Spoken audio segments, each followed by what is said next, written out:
Hello friends, मैं हूं मिथिलेश कुमार और आपका स्वागत करता हूं उदित एकेडमी के यूट्यूब चैनल पे। आज के इस लेक्चर में हम लोग ह्यूमन ब्लड यानी मानव रक्त के कॉन्सेप्ट को थ्योरेटिकली कवर करेंगे और हर उस पॉइंट को समझेंगे जिस पॉइंट से आपके एग्जाम में क्वेश्चन मैक्सिमम आते हैं। और ये ह्यूमन ब्लड का कॉन्सेप्ट आपके लिए काफी इंपॉर्टेंट है क्योंकि इस बार जो एग्जाम है इसमें कम से कम एक क्वेश्चन तो आपको ह्यूमन ब्लड के कॉन्सेप्ट से जरूर देखने को मिलेगा। और यदि आप 20 से 25 मिनट तक के लेक्चर को कवर करते हैं कंप्लीटली अच्छे तरीके से तो आपका वो एक क्वेश्चन कंफर्म है कि वो आपका हो जाएगा। और आपको इसमें से कुछ बातें पहले से पता होंगी और जो बातें नहीं पता होंगी वो आप कंप्लीट लेक्चर देख के जान लीजिए और जो पता है उसका रिवीजन कर लीजिए। और जिनको कुछ नहीं पता उनको भी टेंशन नहीं लेना है क्योंकि मैं कॉन्सेप्ट को एकदम बेसिक लेवल से हाई लेवल तक को समझाऊंगा। ठीक है, एकदम आधारभूत तरीके से समझाऊंगा, आपको उसके लिए टेंशन नहीं लेना है। चलिए हम लोग क्लास स्टार्ट करते हैं। क्लास स्टार्ट करने से पहले आपको बता दें कि टेलीग्राम चैनल उदित एकेडमी को आप जरूर से जरूर ज्वाइन कीजिए क्योंकि यहीं पे आपको क्लासेस के नोटिफिकेशन मिलते हैं और साथ ही साथ क्लासेस के free of cost PDF notes मिलते हैं और आपको रेगुलर बेसिस पे क्विज भी करवाया जा रहा है। ठीक है, तो आपको ये उदित एकेडमी का टेलीग्राम चैनल ज्वाइन करना बिल्कुल मस्ट है क्योंकि यहीं से आपको सभी चीजें पता चलती है। तो चलिए आज के फर्स्ट मतलब सबसे पहले स्लाइड में ह्यूमन ब्लड का इंट्रोडक्शन है, तो हम लोग एक एक बात को अच्छे तरीके से समझेंगे और कैसे क्वेश्चन बनता है वो भी चीजों को देखते चलेंगे। ठीक है, जो ह्यूमन ब्लड है, मानव रक्त है, सबसे पहले आपको समझना है कि ये किस टाइप का टिश्यू है। एक कनेक्टिव टिश्यू है। क्या है? कनेक्टिव टिश्यू है। और इसको हम लोग क्या कहते हैं? संयोजी उत्तक कहते हैं। कनेक्टिव टिश्यू को हिंदी में क्या कहते हैं? संयोजी उत्तक कहते हैं। तो संयोजी उत्तक का ही एक प्रकार है ह्यूमन ब्लड, जिसको हम लोग क्या कहते हैं? मानव रक्त। ठीक है, और मानव रक्त को संयोजी उत्तक यानी कनेक्टिव टिश्यू इसलिए भी कहते हैं कि हमारे बॉडी में जितने भी ऑर्गन्स हैं उस एक ऑर्गन को दूसरे ऑर्गन से कनेक्ट करता है, मतलब हर ऑर्गन को कनेक्टेड करता है। कौन? Human blood. तो एक तरीके से कनेक्ट का काम कर रहा है, संयोजन का काम कर रहा है, इस कारण से इसको संयोजी उत्तक भी बोला जाता है, संयोजी उत्तक के श्रेणी में रखा जाता है। क्लियर? पहला। अब दूसरे बात पे आते हैं कि जो हमारे शरीर में है ह्यूमन ब्लड, जो ब्लड है ह्यूमन के शरीर में, मानव के शरीर में अप्रोक्सीमेट कितना होता है? तो 5 से 6 लीटर होता है। ठीक है, और आपको अगर निकालना है कि आपके बॉडी में कितना ब्लड है तो आप अपना सबसे पहले शरीर का वजन पता कीजिए कि कितना आपका शरीर का भार है, उसके बाद उसका 7% निकाल लीजिए। देन आपको यह पता चल जाएगा कि आपके ब्लड में, आपके शरीर में कितना ब्लड है। इसका कहने का अर्थ हुआ कि ब्लड की मात्रा शरीर के भार का लगभग कितना परसेंट होता है? 7% होता है। ओके, और ब्लड पीएच कितना होता है? 7.4 होता है। कितना होता है? 7.4। और ब्लड का पीएच यदि 7.4 है तो इसका कैसा नेचर होगा भैया?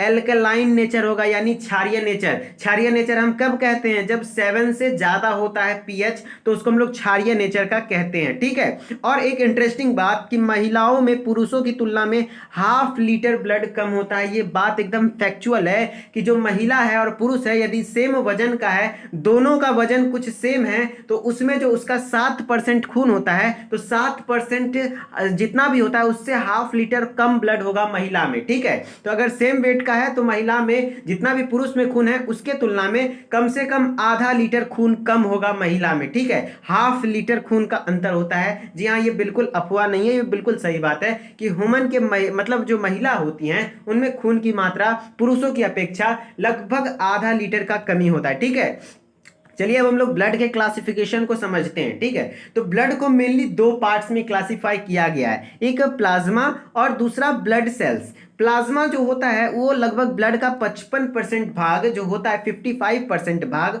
वो ब्लड प्लाज्मा होता है। और ब्लड सेल यानी ब्लड कॉर्पोजल भी इसको लिखा जाता है। तो आपको इसके लिए कोई डिबेट नहीं करना है कि ब्लड कॉर्पोजल होगा या ब्लड सेल होगा। अपन को क्या चीज से मतलब है कि एग्जाम में क्वेश्चन बनने से। तो मैक्सिमम बच्चे इस पे बहस करने लगते हैं कि सर ब्लड सेल नहीं होगा, ब्लड कॉर्पोजल होगा। सर कहीं पे ब्लड सेल लिखता है तो कहीं ब्लड कॉर्पोजल लिखता है, तो आपको एग्जाम में कुछ भी लिख दे, आपको दोनों चीजें सही है। ठीक है, तो ब्लड सेल कितना होता है? 45% होता है। ओके, प्लाज्मा 55%, ये परसेंटेज आपको ध्यान रखना है। चलिए हम लोग दूसरे स्लाइड में इसको बेहतर तरीके से देखते हैं कि हमने पढ़ रखा है कि ब्लड को 2 पार्ट में बांटा, प्लाज्मा जिसको कि 55% हमने बोला, फिर ब्लड सेल्स जो कि कितना है? 45%। लेकिन हम लोग प्लाज्मा को थोड़ा सा डिटेल में पढ़ेंगे कि प्लाज्मा का काम क्या है, प्लाज्मा के कंपोनेंट्स क्या हैं, जिससे क्वेश्चन आते हैं। ठीक है, तो चलिए हम लोग थोड़ा सा स्लाइड को जूम करके आपको प्लाज्मा पे फोकस करवाते हैं कि प्लाज्मा के बारे में चीजों को जो पढ़ना है। ठीक है, प्लाज्मा के बारे में यदि आप पढ़ने की कोशिश करेंगे देन आपको पता चलेगा कि ब्लड का लगभग 55% प्लाज्मा भाग है। ये तो आपको पता चल गया कि 55% क्या है, प्लाज्मा है, और 45 यानी 45% ब्लड सेल्स हैं। ठीक है, अब जो ये 55% भाग प्लाज्मा है तो क्वेश्चन ऐसे भी आ जाता है कि हमारे शरीर में जो रक्त है उसमें किसकी मात्रा ज्यादा है, प्लाज्मा की या फिर रक्त कोशिकाओं की या फिर रक्त कणिकाओं की? तो आपका आंसर हो जाना चाहिए प्लाज्मा। क्यों? क्योंकि प्लाज्मा तो 55% है ना। ठीक है, इस तरीके से क्वेश्चन आता है। फिर नेक्स्ट पॉइंट पे आते हैं कि अब प्लाज्मा में कुछ कुछ कंपोनेंट्स होते हैं। प्लाज्मा में मैक्स टू मैक्स क्या होता है, जल होता है, मतलब ज्यादा से ज्यादा जल पाया जाता है प्लाज्मा में। और जल का भाग कितना होता है, वाटर का 90% वाटर यानी जल पाए जाते हैं प्लाज्मा में। फिर 7% प्रोटीन पाए जाते हैं, डिफरेंट टाइप्स ऑफ प्रोटीन होते हैं। ठीक है, तो उस प्रोटीन का कितना होता है, 7%। फिर 0.9% सॉल्ट होते हैं और 0.1% ग्लूकोज होते हैं। आप साल्ट ग्लूकोज नहीं भी याद रखेंगे तो कोई ज्यादा मैटर नहीं करता, लेकिन हाँ आपको जल और प्रोटीन ध्यान रखना चाहिए कि 90% लगभग जल होता है और 7% प्रोटीन हो सकता है। आपके एग्जाम में हो सके ऑप्शन 1-2% इधर उधर दे दे तो आपको मैनेज करके अपना अप्रॉक्स लेकर के चलना है कि जल लगभग 90 से 95% होता है और प्रोटीन 5 से 7% होता है, इस तरीके से। ठीक है, और सॉल्ट 0.9% होता है और ग्लूकोज 0.1% होता है। और भी कुछ कॉम्पिटेंट होते हैं क्या चीज में, प्लाज्मा में, जिसके बारे में आपको नहीं पढ़ना है। ठीक है, अब हम लोग प्लाज्मा के फंक्शन पे बात करें कि फंक्शन ऑफ प्लाज्मा यानी प्लाज्मा का कार्य क्या है।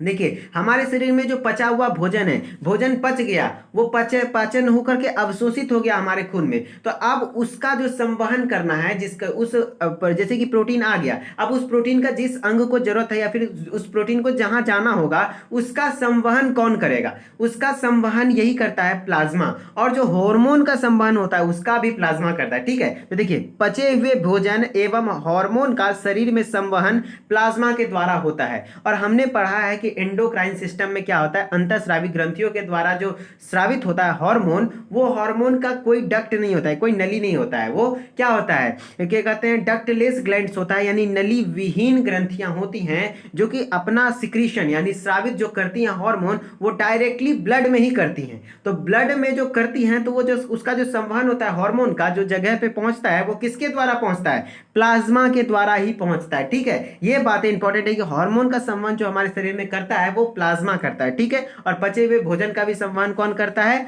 प्लाज्मा करता है। ओके, और फिर हमारे बॉडी टेम्परेचर को भी नियंत्रित करने में मदद करता है, क्योंकि इसका मैक्सिमम भाग क्या है, जल है, तो जल के द्वारा भी मैक्सिमम टेम्परेचर को मेंटेन करने का पावर इसके पास आ जाता है। ठीक है, तो हमारे बॉडी के टेम्परेचर को भी मेंटेन करता है तथा घाव भरने में भी काम आता है, घाव भरने का भी काम आता है।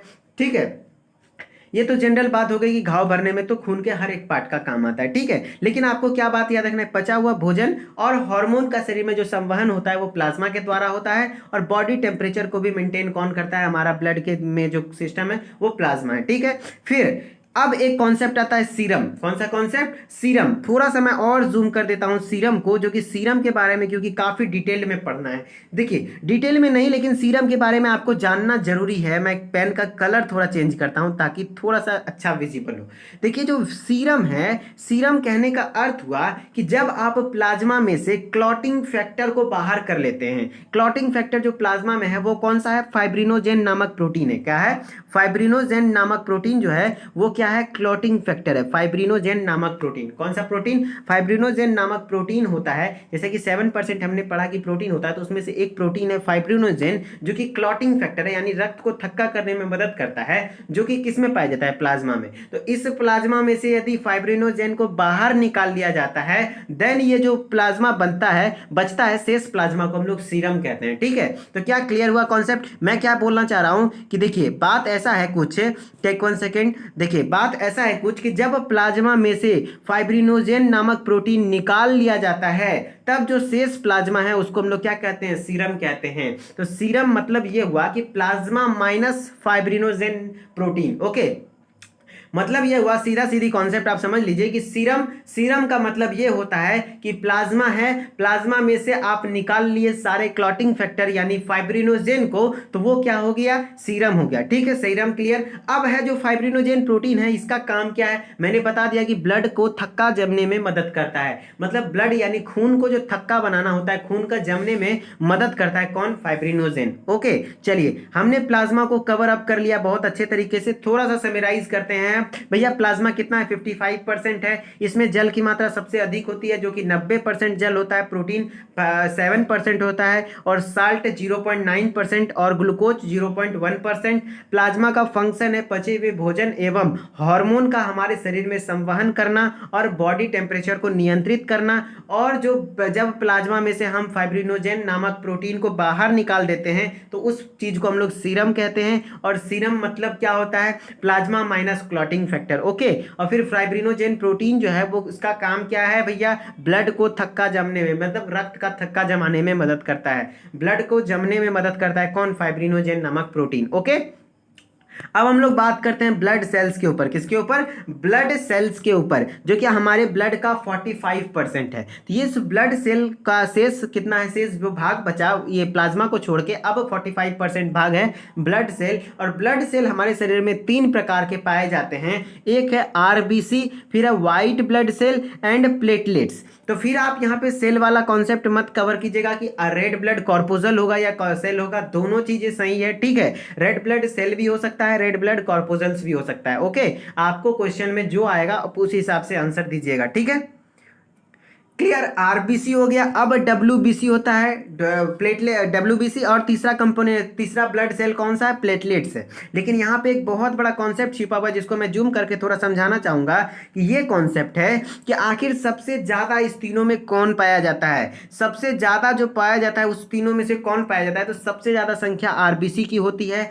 उसके बाद प्लेटलेट्स की होती है, और उसके बाद डब्ल्यूबीसी की होती है। ओके, तो सबसे ज्यादा जो हमारे शरीर में है वो आरबीसी पाया जाता है, उसके बाद प्लेटलेट्स पाया जाता है, उसके बाद डब्ल्यूबीसी पाया जाता है। देखिए डब्ल्यूबीसी का संख्या बहुत कम होता है, रेयरली, आपको नंबर तो नहीं पूछेगा आपके एग्जाम में, लेकिन मैं एक अनुमान बताता हूं कि 1 ml ब्लड यानी 1 mm क्यूब ब्लड में, मिलीमीटर क्यूबिक मिलीमीटर में लगभग 6 से 8 हजार डब्ल्यूबीसी होता है। ठीक है, लेकिन प्लेटलेट्स का संख्या वही कितना होता है, 4 से 5 लाख प्लेटलेट्स होता है 1 ml ब्लड यानी पर mm क्यूब ब्लड में। ठीक है, और एक आरबीसी जो है प्रति क्यूबिक मिलीमीटर क्यूब में जो ब्लड में आरबीसी का संख्या होता है वो लगभग 1.5 लाख से 3 लाख के लमसम होता है। समझ रहे हैं ना, टेक 1 सेकेंड, सॉरी मैंने आरबीसी का थोड़ा कम बता दिया, 5 to 5.5 मिलियन। ठीक है, 5 से 5.5 मिलियन। तो सबसे ज्यादा क्या होता है, 1 ml ब्लड निकाला जाए तो उसमें सबसे ज्यादा आरबीसी देखने को मिलेगा, फिर प्लेटलेट्स देखने को मिलेगा, फिर डब्ल्यूबीसी देखने को मिलेगा। ठीक है,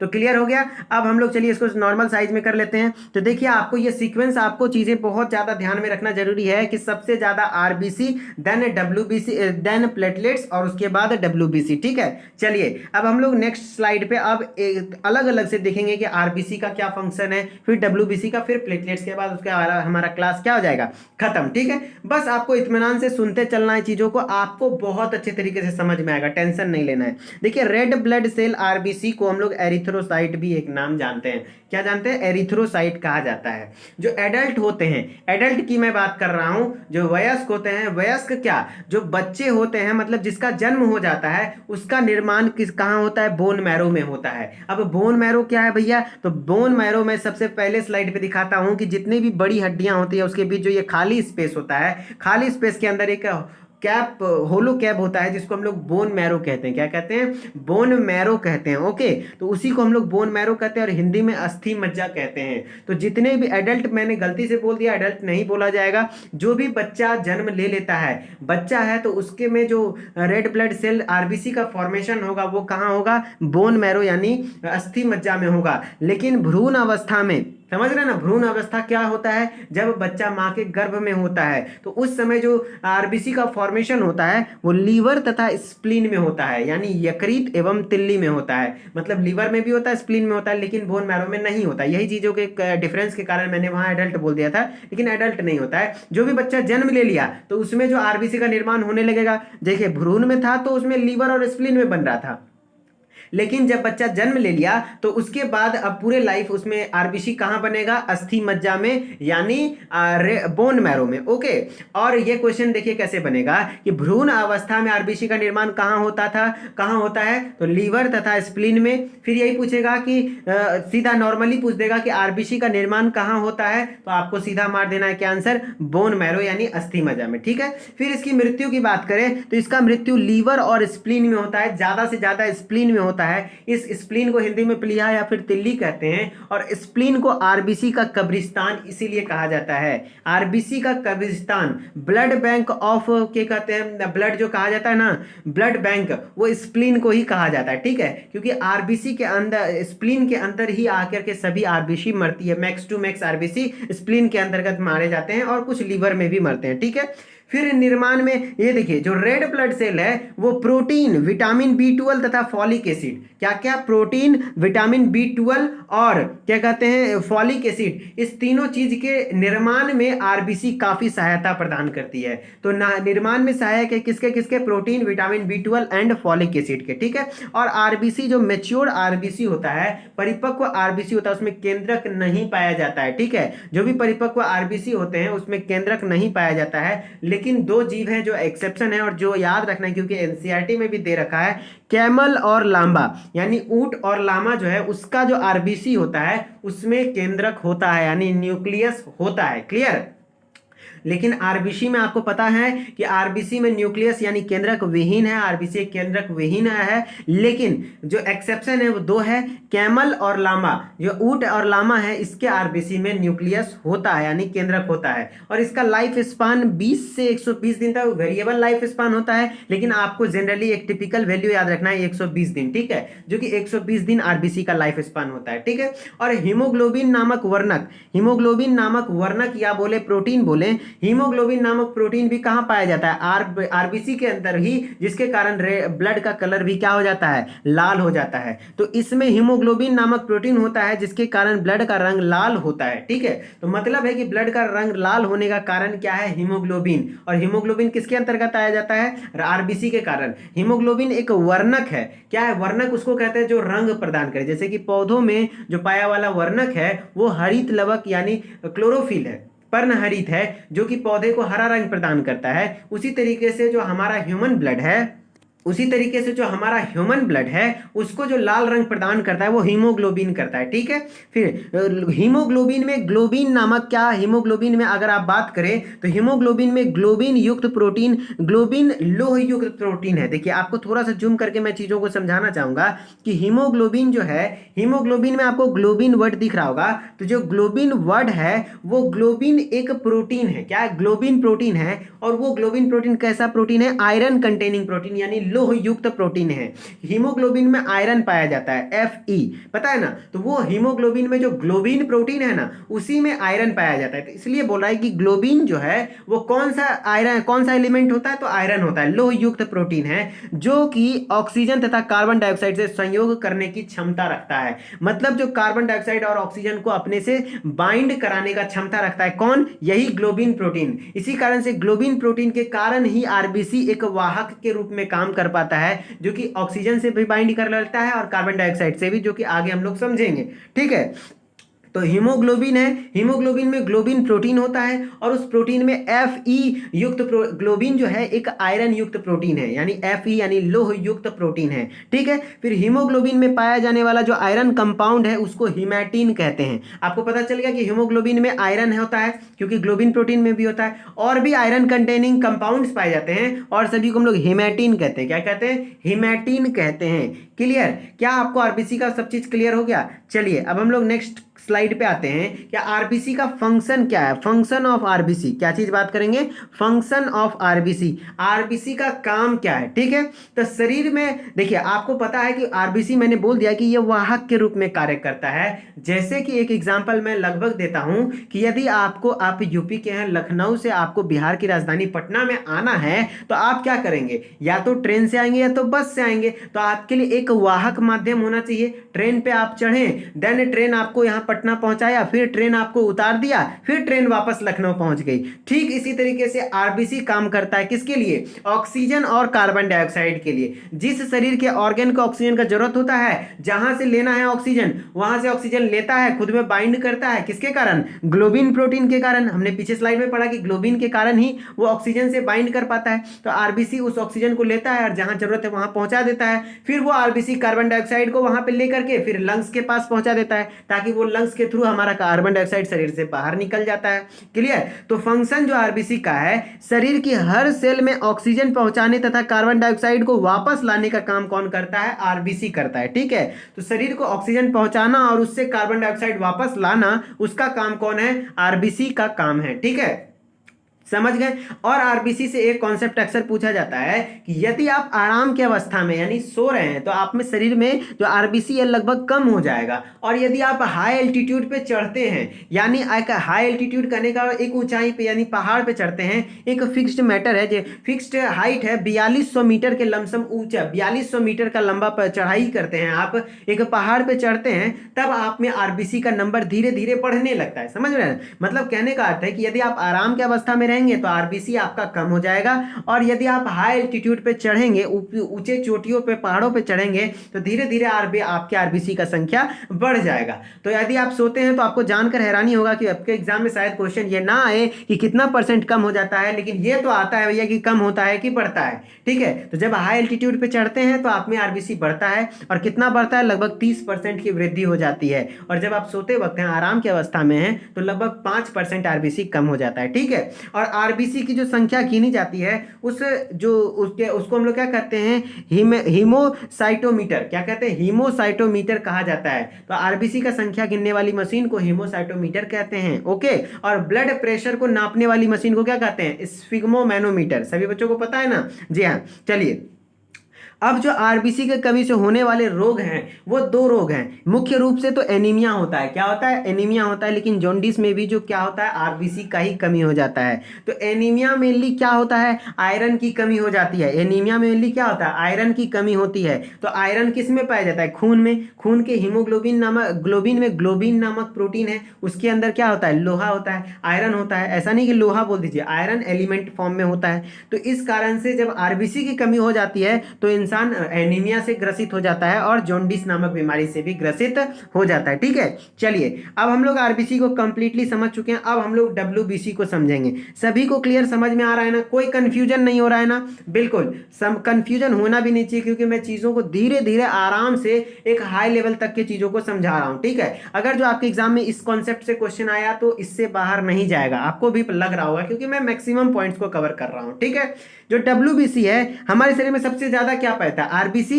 उसके बाद प्लेटलेट्स, उसके बाद डब्ल्यूबीसी ना। तो डब्ल्यूबीसी पहले हम लोग पढ़ रहे हैं। ठीक है, जो डब्ल्यूबीसी है, जो ल्यूकोसाइट्स है, ब्लड में जो इसकी संख्या होती है सबसे कम होती है। मैंने बताया ना कि ब्लड में जो है आरबीसी सबसे ज्यादा होता है, उसके बाद प्लेटलेट होता है, उसके बाद डब्ल्यूबीसी सबसे कम होता है। तो वही बोल रहा है कि ब्लड में इसकी संख्या सबसे कम, लेकिन आकार में सबसे बड़ी होती है। अगर आकार की बात करें तो ये व्हाइट जो दिख रहा है, यही सबसे बड़ा जो है वही डब्ल्यूबीसी होता है। ठीक है, और इसका निर्माण भी लगभग बोन मैरो में होता है, लिम्फ नोड में होता है, और कभी कभी लीवर तथा स्प्लीन में भी होता है। तो मतलब समझ लीजिए कि बोन मैरो में हर खून का हर सेल होता है, जो भी है, व्हाइट ब्लड सेल हो या प्लेटलेट्स हो या आरबीसी हो, हर चीज बोन मैरो में बनता है, यानी अस्थि मज्जा में बनता है। लेकिन डब्ल्यूबीसी का खास बात है कि वो लिम्फ नोड पे भी बनता है और लीवर और स्प्लीन में भी बनता है। और इसका मृत्यु कोई स्पेसिफिक ऑर्गन में नहीं होता है, बल्कि ब्लड में ही इसका मृत्यु हो जाता है, और इसका लाइफ बहुत कम होता है, 2 से 4 दिन का होता है। लेकिन आरबीसी का कितना होता है? 120 दिन। ठीक है, एक अनुपात पूछा जाता है कि आरबीसी और डब्ल्यूबीसी का अनुपात क्या है? तो भैया आरबीसी और डब्ल्यूबीसी का अनुपात 600:1 है। मतलब ये हुआ कि अगर 600 आरबीसी है तो उसके बदले मात्र 1 डब्ल्यूबीसी है। तो समझ रहे ना आरबीसी और डब्ल्यूबीसी में कितना अंतर है? तो आरबीसी तथा डब्ल्यूबीसी का अनुपात लगभग 600:1 का है। और डब्ल्यूबीसी का कार्य क्या है? तो इसका मुख्य कार्य है शरीर को रोगों के संक्रमण से बचाना तथा इम्यून सिस्टम को बढ़ाना। डब्ल्यूबीसी का मुख्य कार्य समझ में आ गया कि इसका काम क्या है? शरीर को रोगों से संक्रमण से बचाना, अलग अलग जो रोग होता है उसके संक्रमण से बचाना और इम्यून सिस्टम को डेवलप करना। इस कारण से डब्ल्यूबीसी को हमारे शरीर का सैनिक यानी बॉडीगार्ड भी कहा जाता है। ठीक है, तो हमारे शरीर रक्षक, इनको शरीर रक्षक या फिर बॉडीगार्ड या फिर शरीर का सैनिक तक कहा जाता है डब्ल्यूबीसी को। और डब्ल्यूबीसी की सहायता से घाव जल्दी भर जाते हैं, क्योंकि कोई भी घाव है आपको, तो अगर उस पर अलग से बाहरी पैथोजन अटैक नहीं करने देगा, अगर करेगा भी तो उसको डब्ल्यूबीसी मार देगा, तो आपका घाव तो जाहिर सी बात है कि जल्द से जल्द सूखेगा।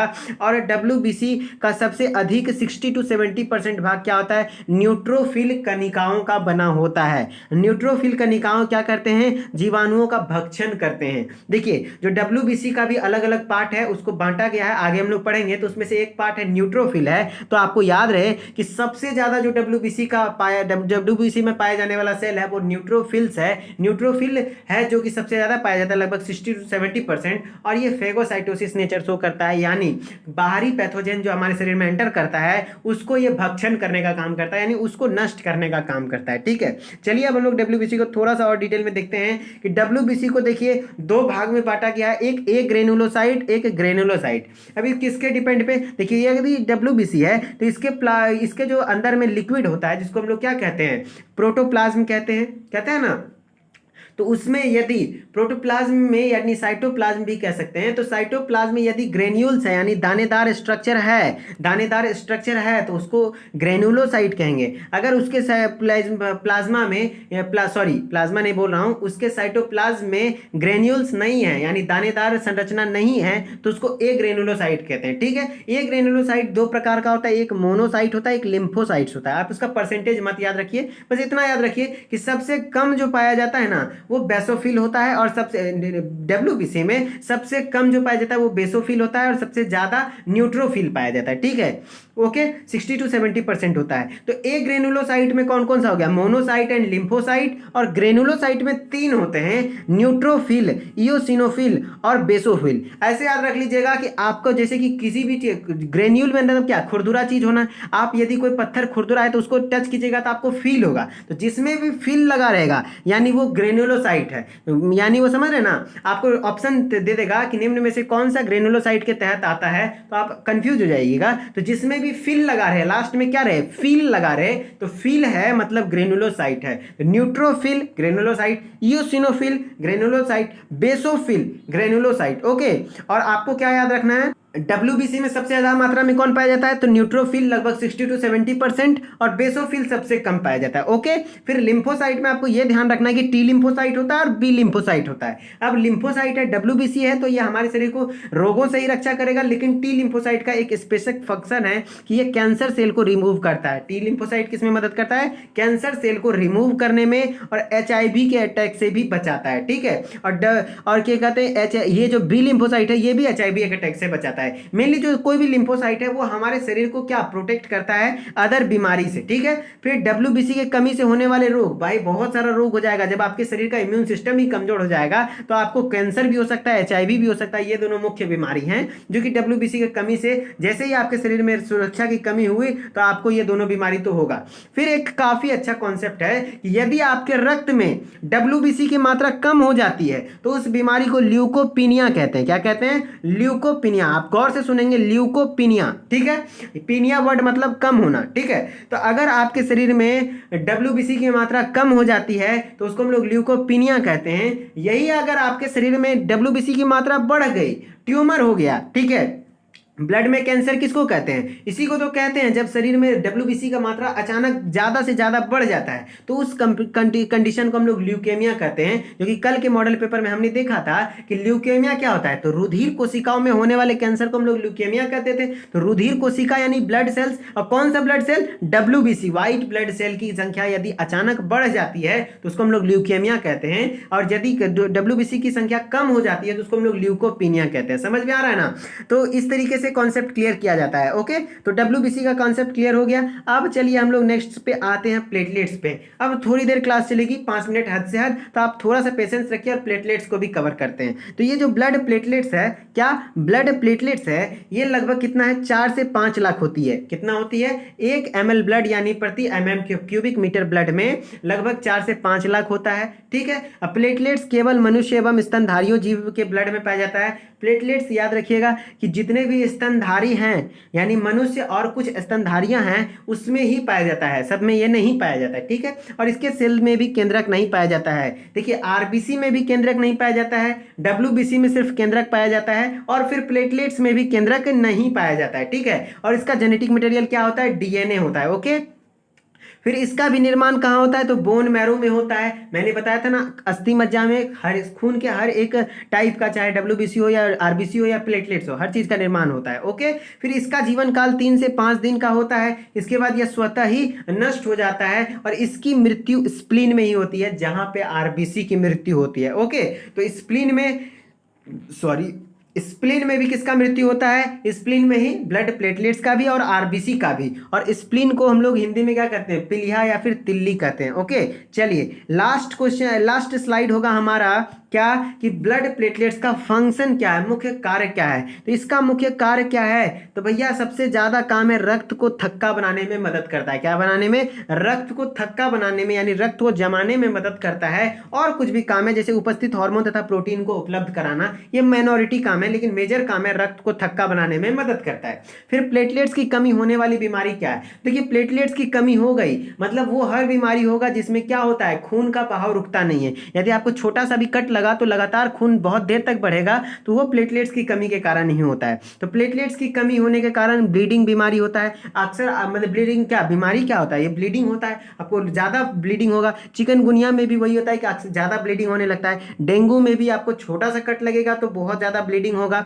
ठीक है, तो डेंगू, ज्वार या फिर थ्रोम्बोसाइटोपिनिया, यहाँ पे थ्रोम्बोसाइट्स क्या होता है, एक क्या है क्लॉटिंग फैक्टर है, और थ्रोम्बोसाइट्स यदि कम हो गया तो उसमें थ्रोम्बोसाइटोपिनिया। बायोलॉजी में अगर कहीं भी पीनिया वर्ड लगा है, डब्ल्यूबीसी का कमी हो गया तो उसको हम लोग क्या कहेंगे, ल्यूकेमिया, ल्यूकोपिनिया। लेकिन अगर जो थ्रोम्बोसाइट्स का कम हो गया, थ्रोम्बोसाइटोपिनिया, समझ रहे हैं ना, थ्रोम्बोसाइट क्या है, प्लेटलेट मतलब प्लेटलेट्स के अंतर्गत ही आता है, क्योंकि उसका भी काम क्या है, ब्लड को क्लॉट कराना ही है।